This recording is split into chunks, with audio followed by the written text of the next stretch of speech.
Good afternoon, Carl.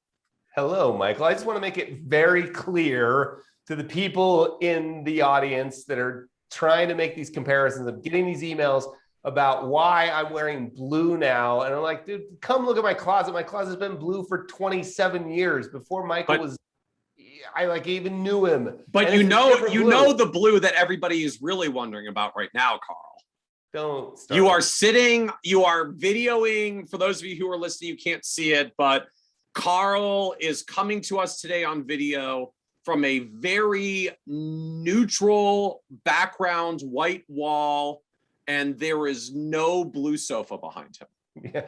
Well, good news. It won't be long because we're in the middle of a project at the house.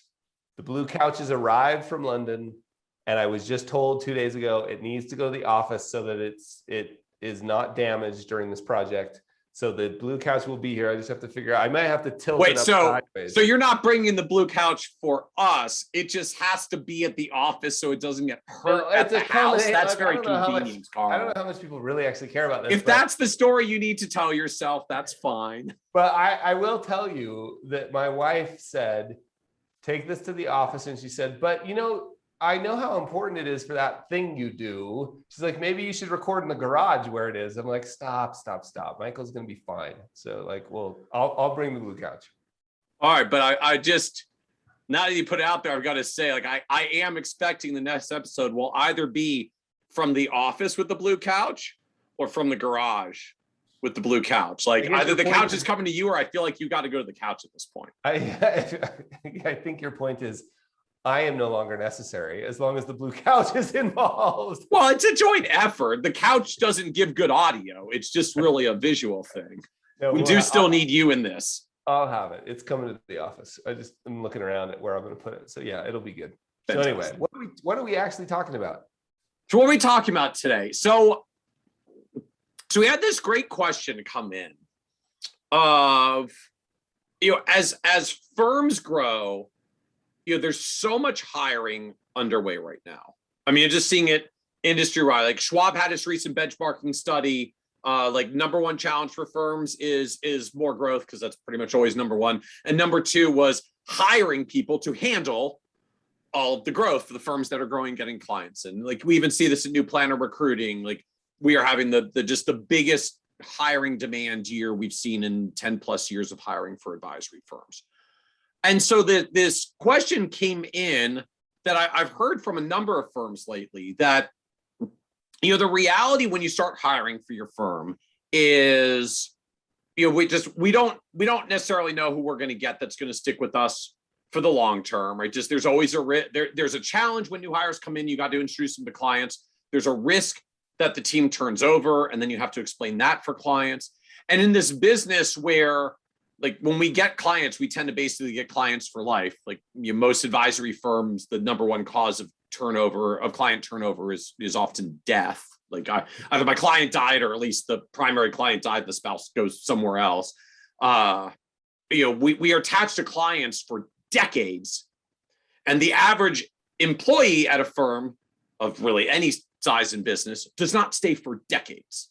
And so I hear this conversation coming up more and more. For some firms, it's like an outright anxiety or fear that I don't know how to hire, I don't know how to structure it, or I'm even afraid to hire because I don't know how to hire the person that's going to be here for the next 30 years with my clients, and I don't want to hire someone who doesn't stay here for the long run the way that my clients do. Like, what do I do? How do I structure this to manage the risk of employee turnover, of advisor employee turnover? Yeah.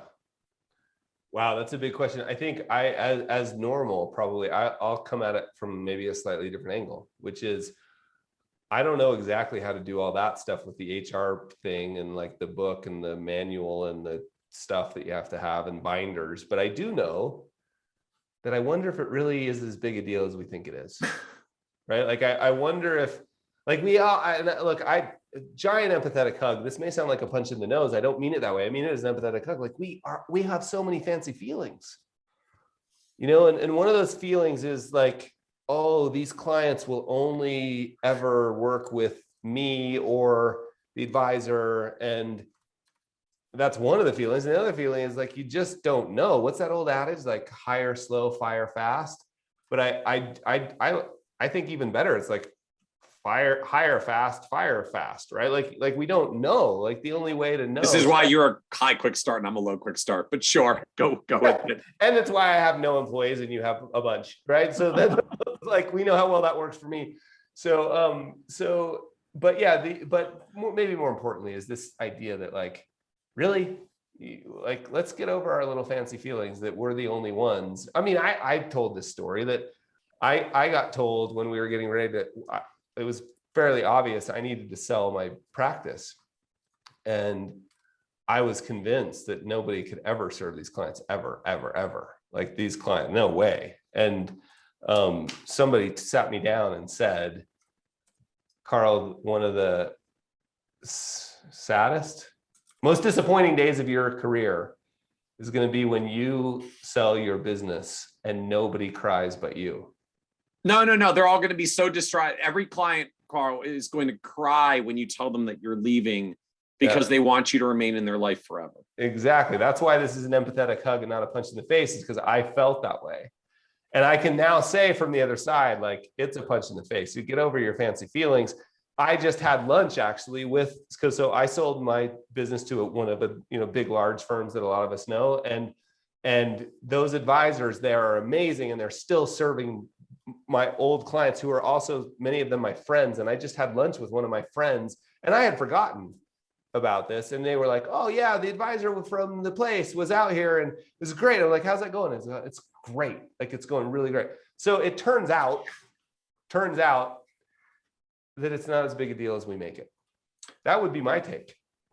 Yeah, I mean, I do agree that I think, I think there's this process that happens for us where, just clients do tend to stay for the long run. I mean, just mathematically, like average advisory firm has a retention rate of 95% plus. Strong firms often are 97%, 98%. If just you do the math on that attrition, it's like clients on average turn over in 20 to 30 years or more. Like most clients basically stay with us until someone passes away. And so this mentality that clients, my clients tend to be clients for life, or these clients, the firm for life, I think often brings with us this mentality, well, we have these deep relationships and clients are clients for life. So if clients are clients for life, then advisors that we hire have to be advisors for life. So how do I find the advisor that's going to be the advisor for life with me? And I think I think you're right at the end of the day that that is a belief we're introducing into the conversation that just doesn't match reality. And to me, the reason why it doesn't match reality is, look, as you went through in selling your practices, a lot of firms go through, even if they're not selling, just when they hire that first other advisor and it goes from just them to not them, right? And they introduce another advisor, so and they say like, this is. We got to pause right there. That moment, like, you're exactly right. Like that, so much stress, so many feelings. Like, how am I going to handle, like, it comes up, I want to grow. I want to change my niche. I want to specialize. I want to focus. What do I do with these people? Oh, introduce them to somebody else. Oh no. So keep going. But yeah, like that moment. All right. So that moment, I find when that moment comes, like the new advisor comes in, one of two things happens, and it's entirely on sort of us as the senior advisor about how you handle this conversation with the client. One version starts down the road of I've so worked with Jenny here, but we're expanding the firm. Jenny's going to be working with you now. Don't worry, like I'll still be here as well if anything really serious comes up. But Jenny's going to help handle you going forward, and we basically say like, yeah, Jenny's here to sub in, but basically it's still all about me, and I'm at the center of the relationship. And then Jenny usually doesn't end up having a lot of success because we basically told the client that Jenny is still subservient to you, to me, to the lead advisor. Like we cling to the relationship even as we're supposed to let it go, and it doesn't go very well. The alternative to this is when you hire that advisor in, you say, we're expanding the team. This is Jenny. She's amazing. In fact, she actually does more work with retirees than I do. She's going to take better care of you than I ever could, but she's part of our firm. And so we collectively are so thrilled to continue to service you with an expanding team and even more capabilities going forward. So I couldn't be more excited that Jenny's going to be working with you now. She'll take better care of you than I ever could. And we take all of that trust that we've built with the clients over the years, and we hand it to that advisor. And it's a terrifying conversation. And it is true, like every advisor I know that has gone through this, somewhere between 97 and 99% of your clients go exactly where you say, as long as you tell them that this is actually a good thing and it's better for them. That trust is transferable. Like it's why at the end of the day, we can sell our advisory firms for the frankly rather amazing multiples that advisory firms are getting these days. Yes, we have this amazing trust with clients, but if you take the steps and the effort and the time and the focus to transfer it, virtually everybody transfers with it. I won't say everyone. There's always the select one or two clients that are like, no, like it's going to be you or I'm firing you and you can decide what to do with them. But almost everyone goes. The trust is transferable. And I point that out for two reasons. Like first and foremost, it's why at the end of the day, advisory firms can grow and scale. It's not always one advisor at the top forever with every single client. And the firms grow and it goes just fine. Like the trust is transferable, at least when you take the proactive steps to make it a positive trust transfer. The second thing that I think is so important about that is what it also means is, frankly, if you can transfer the trust once, you can transfer it more than once. Yeah. If that advisor doesn't stay with the firm and ends up moving on for whatever goes on in their lives, and you hire another advisor in 2 years or 3 years or 5 years or 10 years, and you tell the client like, hey, so-and-so has gone on to another place, another positive place. We're not killing them off or anything, but like it's gone on to different pastures. This is a new advisor who's joined our firm. Another fantastic advisor. We are so excited to make this hire, so excited to have them working with you. You build them up again, you transfer that trust again, and the clients stay. And like just this is why at the end of the day, advisory firms do grow, do add advisors, do have turnover, and no one's hemorrhaging clients. Like and again, it's why our businesses are valuable and get the multiples and the premiums that they get. Like we don't give ourselves enough credit for the balance in that trust bank that we build with clients, with ourselves and with the firm, and how transferable that trust is. Now you can't abuse that trust or denigrate that trust, or you will lose that trust and then there's nothing to transfer. But when you stay focused on serving the client well, the truth is at some point, they're not a client of you or Jenny or whoever the advisor is. If you're building a multi-advisor firm, they become a client of the firm.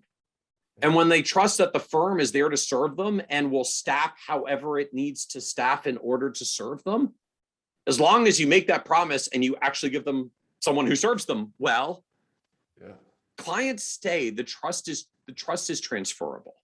And when you acknowledge that and own that and don't set this unreasonably unnecessary high stakes, I must hire the advisor who will be an advisor for life, or they can't work here and I have to figure this out in the hiring process, which you will never figure out, right? Because nobody knows what their life is going to look like in 10, 20, and 30 years. If you take that burden off yourself and just say, who can do a great job serving the clients in the firm and the needs that they have now or in the next few years, if it's advisor's a little newer and growing, take a little of the pressure off, recognize that the trust is transferable, and don't put so much burden on yourself to say, I have to find the advisor for life or none at all.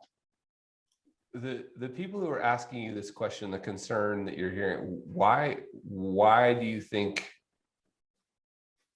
there's concern? Do you think it's just because it's a misunderstanding of that transfer of trust? I think there are two versions of this that come up, or at least I hear two versions. So the first is I'm afraid to hire because I don't know if I'm going to hire someone that sticks with my firm, and I've told my clients that we're their advisor for life, and I don't want to hire someone who then doesn't turn out to be their advisor for life because I'll feel like I've broken my promise. And they'll get mad and fire me, and then all my clients will fire me, and then my world war burned down, I'll get eaten by a tiger, right? Just that whole crash spiral that we get down very quickly when we start doomsdaying ourselves.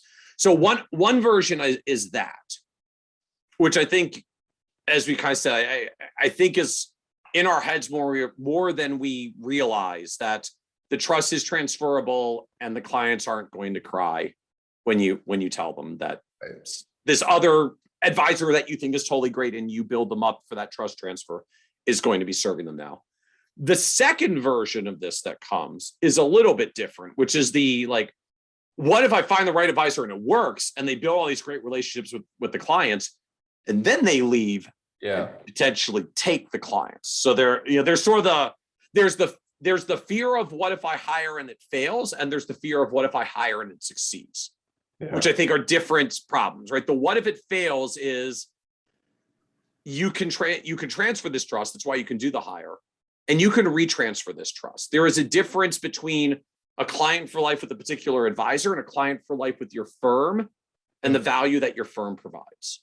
And as we said, like, I wish it was the same advisor and we'd stick forever. But the truth is, as long as the clients are feeling well served by whoever's serving them, it doesn't really actually need to be a literal advisor client, one advisor, one client, one lifetime thing. Like, we put that on our shoulders. It's not actually something that clients demand because, frankly, it's not realistic and they know it. What do you do about the second one? So the second one, to me, I think is different. That's a little bit more of a technical, like a technical practice management issue. I mean, the short answer industry wide is clients don't get served by an advisor, clients get served by a team. The more people that clients have touch points to in the firm, the more likely it is that if one of those touch points leaves, if it happens to be the primary advisor, that the client is still going to stay, right? If that client is served by a senior advisor, a support advisor, a client service administrator, and maybe even a separate planning expert that is a central resource and comes in for the difficult planning topics. Just the client has 4 different touch points to the firm. Then if the one leaves, whoever was that associate advisor, like, great news, you're getting called up from the minors to the majors, like, you're going to be in the lead chair now. And just the very practical reality of what happens in those team-based environments. Lead advisor leaves, firm makes an offer to junior advisor to get to step up to senior advisor. Here's the gig. Like, you got to retain the clients that you've been working with because so-and-so has left, and we want to make sure the clients stay with the firm, and just can get a little bit messy. And we try to do this as cleanly and nicely as possible, but just that's how you help to retain the client is, look, the advisor, one of the advisors you've been working with is left, but the other advisor is still here. In fact, they're going to be working with you as the lead now. That service administrator you've worked with for the past 7 years is still here. That the planning expertise we've got is still here. Yeah. And most clients stay with that, if only because human beings tend to have a lot of inertia and don't necessarily want to move. And it's not even unique to independent advisory firms. Like, this is the same reason that the major wirehouses have all gone to a team-based environments, because they figure out the same thing. Like, what happens is if you build teams, the only way that that clients leave in mass is the whole team has to leave, which is still a risk, but it's a lot harder to get the whole team to leave. Like, it's a lot harder if you're an advisor, if you're an employee advisor in a firm, to get everybody who's involved with your team to leave together all at once and take the collective risk all together. Like, you only need one person who decides they want to stay and the team splits. So from the advisor end, bummer. From the firm's end, that's part of the retention strategy. So, like, not to be Machiavellian about it or anything at all, but just that is one of the indirect benefits for firms working in team-based environments is if you can retain most of the team, you can retain most of the clients.